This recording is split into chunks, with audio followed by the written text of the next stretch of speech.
Encrucillada para os pataqueiros da Limia. Se recollen agora a pataca, perderán a metade da produción. E de non facelo arríscanse a estragalas polas chuvias. Como poden evitar o desastre? Pataca na terra, presa. Oxe, no termómetro.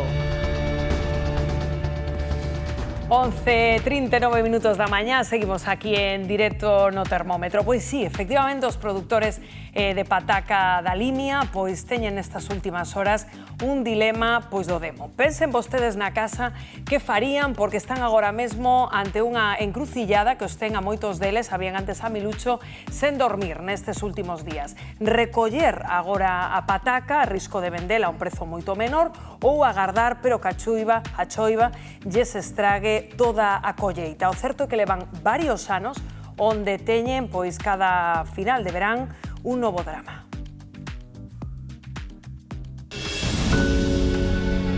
A pataca galega non levanta a cabeza. É que se ven este ano os produtores da Limia se debaten entre unha colleita cativa ou arriscarse a perdela, o ano pasado as chuvias xa enchouparan a súa terra, deixándoa como zona catastrófica. Iso mal. Eu creo que se non temos 15-20 días sin chover non seremos capaces de recoller a nosa cosecha. E temos o 90% sin recoller. Xa se ten dado. O normal é que se den recollido todas ou unha cousa insignificante, pero que este ano é moito que falta por recoller. E claro, o problema é que se hai pouca pataca, o prezo sube. E isto preocupa e moito os produtores que xa viñan notando unha tendencia a baixa do consumo de pataca fresca. Creo que un dos maiores factores é o nivel de vida que temos. Estamos sempre estresados, temos que facer todas as cousas rápidas, entón hai moita xente que o que intenta é aforrar tempo, coller cousas prefabricadas e non molestarse en coller a pataca, pelala, picala e tal, e coller xa cousas prefabricadas. O medo é que ante a suba do prezo da pataca galega o consumidor opte por outras máis económicas. Un exemplo é a francesa, que este ano tivo mellor sorte coa climatoloxía e agarda unha colleita histórica. Por iso, moito ollo para que non nos dean gato por lebre nos supermercados. E é que xa este ano non la intentaron colar vendendo como galega a pataca de lugares como Exipto ou Israel. É por iso que aquí xa dimos as claves para que non nos enganen. A patata gallega está chea de terra. Está toda chea de terra, xa se ve, mira, falle así coa uña e mira, espelexa toda, vela? Ves como espelexa a patata? E no cheiro? No cheiro, mira, o cheiro, acércala aquí e a patata xa cheira. É que o que algo quere, algo lle custa. É por iso, aínda que suba de prezo, comprala paga a pena porque como a pataca galega non hai ningunha. A patata gallega é moi boa, por cierto. Vale para cocer, vale para fritir, vale, non se desfai, e máis a patata esta que é monolisa, vale para todo. É a patata gallega de maravilla, aunque se enteira coa tona non falta nada, con un poquinho de loureiro se come a patata. Eso, sen dúbida, eu creo que o temos todos claro, pero aí na Limia están preocupados. Miguel Mandallo non saben que facer, non? Segues aí con Milucho. Pois sí, compañeiros, estamos aquí en Xinzo de Limia con Milucho, porque Milucho, non sabedes que facer cas patacas e co trigo. Recolledes xa, esperades e arriscades a que cheguen as choivas, que vas facer ti?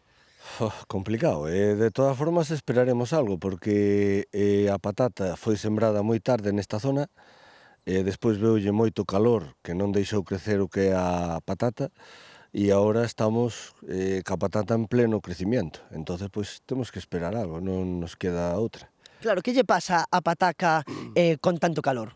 Bueno, pois unha patata é un cultivo que ao pasar dunha temperatura, pois o que fai é protexerse para non deshidratarse e non crece. Entonces a patata está en parada biolóxica, digamos así. Entonces o ciclo alárgase porque bota unhas X horas do día donde está prácticamente morta. Claro, é un dilema moi grande porque poden chegar as chuvias tamén en calquera momento e aínda por riba a produción noutros países como a Francia está sendo moi boa. Sí, temos as condicións todas para unha tormenta perfecta, vamos, o que se dice que a cosecha aquí vai ser pequena. Os precios non sei agora mesmo como están, pero falan que poden ser tamén baixos por a produción que hai noutros países. Entonces, pois, a ver se nos acompaña a suerte e podemos recollelas. Claro, temos todos os factores, pataca pequena, produción boa noutros lugares e aínda por riba, pois o precio, claro, subirá. A ver, desde logo a situación é bastante complicada, porque aquí tamén pode estar o tempo para poder coller patatas hasta xaneiro, como empezar a chover e non parar hasta xaneiro. Temos aí unha cousa moi complicada e aquí non é como outras zonas de Castilla que, aunque chova, pois para de chover e poden entrar as fincas. Aquí é máis complicado.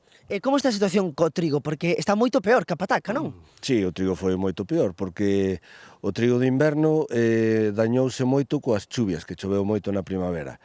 E o de primavera, que sembrouse moito máis tarde, pasoulle como a patata, e encima veolle moito calor, é un cultivo de secano que necesita que lle caian unhas gotiñas e non choveu nada e con todo o calor pois quedou esa cosecha moi reducida.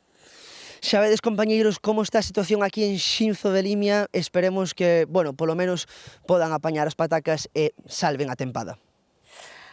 Grazas, Miguel. É que o dilema é moi complicado, é case como no mus, non? Cando tes que decidirse en vidas ou non. Patricia, por que recoller agora, pero sabes que vas a vender a pataca a uns prezos moi baixos, ou agardar, pero arriscarte a perdelo todo. Claro, recoller agora tampouco podes recollela toda porque hai moita pataca que aínda está verde, Rocío. A verdade é que un pouco susto ou morte, non? Porque xa está xente do que sembrou, só un 30% lle foi para adiante. Eso sumámolo a que a peor colleita esperan dos últimos 20, 30 anos. E ora que están con esta decisión, que encima Galicia é a última das comunidades españolas en recoller, porque en Andalucía, por exemplo, bueno, en Francia sabemos que recolleron e foi moi boa, en Andalucía tamén recolleron e tamén lles foi ben, entonces eles senten esa presión lóxica e normal e comprensible. Que facer? Pois é un pouco desto de páxaro en man ou cento voando, non? Que facemos? Pois igual debería aproveitar o que hai, recollelo. Que facemos, rapazas? A mí parece ben un dilema, pero do demo. Eu esperaría porque agora recolles e vas a recoller unha calidad moi froxa. A pataca está sin madurar, a rama está moi verde, hai moita rama, foi boa a rama, pero a pataca é pequena, por encima podes arriesgarte a que se che pudra, porque a pataca está moi verde con moita auga. Pode ser que un outubro veña malo, pero tamén ten vido outubres maravillosos e buenísimos. É verdad que este ano foronlle todas en contras, porque os que plantamos en enero recollemos unhas patacas moi boas e moi sequiñas agora en agosto. Aquí plantan máis tarde, plantan na primavera, chuviu moito, tuveron que esperar aínda, case a plantalas en abril, e claro, non lle chega a maduración suficiente, non lle chega. Patricia, non? É que complicado, Manel, ti que farías? Eu esperaría. Ti tamén, De perdidos al río, esperaría. Sodes aquí xogadores. Aquí nunha partida, ollo, coidado, E pagarches a 2 pesetas, bueno, 2 céntimos, as pesetas fai tempo que se foron.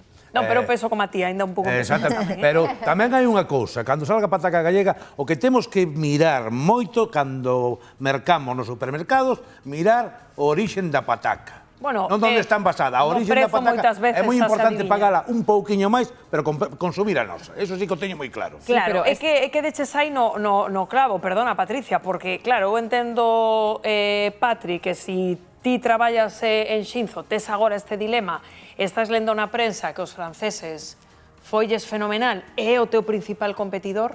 É que somos os últimos, ademais están en xogo, creo que son 120 millóns de kilos de pataca, que non é unha broma. Entón, o que é nesta comarca, non? Entón, se somos os últimos xa, estamos vendo cal é o panorama dos nosos principais competidores, tanto internacionais como nacionais. Claro, esperamos. E dende un punto de vista económico, Carla, como abordamos? É dicir, o ter un competidor nun produto tan estratégico noso como é a pataca, a alguén tan forte como os franceses? É moi complicado. Primeiro, é complicado porque España non consume, non chega a cumprir ca demanda que existe no mercado. É dicir, España ten que importar pataca. E importa pataca, sobre todo, efectivamente, de Francia, pero de outros países que non son da Unión Europea. O problema aquí é que podemos controlar de algún xeito a oferta que ven de países non europeos, pero o problema con Francia é que estamos na Unión Europea e, por lo tanto, é un mercado libre, é un mercado intracomunitario. Outra cousa sería comprar pataca marroquí, por exemplo, ou exipcia. Pero no caso de Europa, moi difícil rexeitar a pataca francesa, que é certo que pasou unha temporada moi mala, pero que neste último ano se espera unha produción absolutamente extraordinaria, a mellor de 10 anos para atrás. Por lo tanto, é moi posible que esa pataca inunde o mercado español e, ademais, o faga a prezos moi baixos. Pois haberá que apostar, non, polo noso produto, e Pois logo que en ningún caso esa é a ter clave. calotes como que nos vendan, aí o recordábamos, a marroquí por a galega, non? Exacto, Rocío. A clave é que a pataca galega é de excelente calidade e, polo tanto, ten que estar a unha categoría superior. É dicir, se queremos comer unha boa patata, temos que comprar a galega. Sen dúbida. Temos produtos de excelente calidade tamén.